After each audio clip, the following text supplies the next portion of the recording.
আমি ভারতে গিয়ে যেটি বলেছি যে শেখ হাসিনাকে টিকে রাখতে, সেই জন্য শেখ হাসিনা টিকে রাখার জন্য যা যা করা আমি ভারতবর্ষ সরকারকে সেই অনুরোধ। সেই সব অধ্যায় পেছনে ফেলে বাংলাদেশ আজ ইতিহাসের সবচেয়ে গুরুত্বপূর্ণ নির্বাচনের সামনে। কারণ এই নির্বাচনের মাধ্যমে আপনাকে আপনার দেশের দখল বুঝে নিতে হবে। নির্বাচন 2026, দেশের চাবি আপনার হাতে।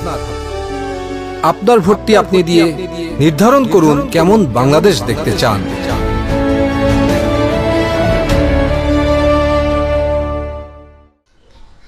আগামী ফেব্রুয়ারিতে অনুষ্ঠেয় জাতীয় নির্বাচনের ক্যাম্পেইন শুরু করেছে সরকার। রোববার দেশের চাবি আপনার হাতে শিরোনামে এই ক্যাম্পেইন শুরু হয়েছে।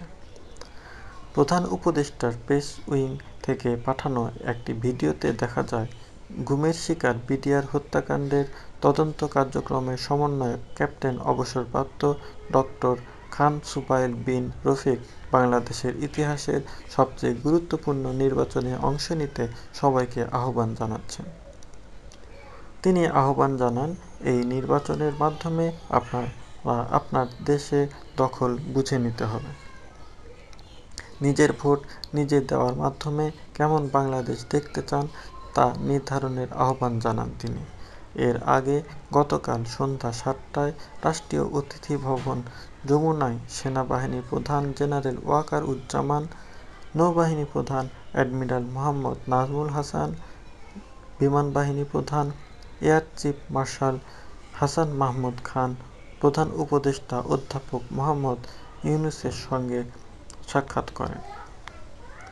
আগামী ফেব্রুয়ারির প্রথমার্ধে অনুষ্ঠেয় ত্রয়োদশ জাতীয় সংসদ নির্বাচনে যেন নিশ্ছিদ্র নিরাপত্তা বজায় থাকে এবং নির্বাচন যেন শান্তিপূর্ণভাবে অনুষ্ঠিত হয় সে বিষয়ে সব ধরনের প্রস্তুতি নিতে তিনি 3 বাহিনীর প্রধানকে প্রয়োজনীয় নির্দেশনা দিয়েছেন। নির্বাচন ঘিরে আইনশৃঙ্খলা বাহিনীর 90,000 সদস্য, 2,500-এর বেশি নৌবাহিনীর সদস্য এবং কিছু বিমান বাহিনীর সদস্য মোতায়েন থাকবে। প্রতিটি উপজেলায় 1 কোম্পানি সেনা মোতায়েন থাকবে। ঘোষিত সময়সীমার মধ্যে নির্বাচন আয়োজনের বিষয়ে সরকার সব প্রস্তুতি সম্পন্ন করেছে। গত 31 অক্টোবর নির্বাচন কমিশনার মোহাম্মদ আনোয়ারুল ইসলাম জানিয়েছে, আগামী সংসদ নির্বাচনের তফসিল ডিসেম্বরের প্রথম ভাগে ঘোষণা করা হবে। গণভোট সংসদ নির্বাচনের আগে হবে না পরে হবে বিষয়টি এখনও নির্বাচন কমিশনের নজরে আসেনি বলেও মন্তব্য করেন তিনি। তবে একই দিন প্রধান উপদেষ্টার প্রেস সচিব শফিকুল আলম বলেছেন, গণভোট ইস্যুতে যে সিদ্ধান্ত দেওয়া হোক না কেন নির্বাচন 15 ফেব্রুয়ারির আগে হবে।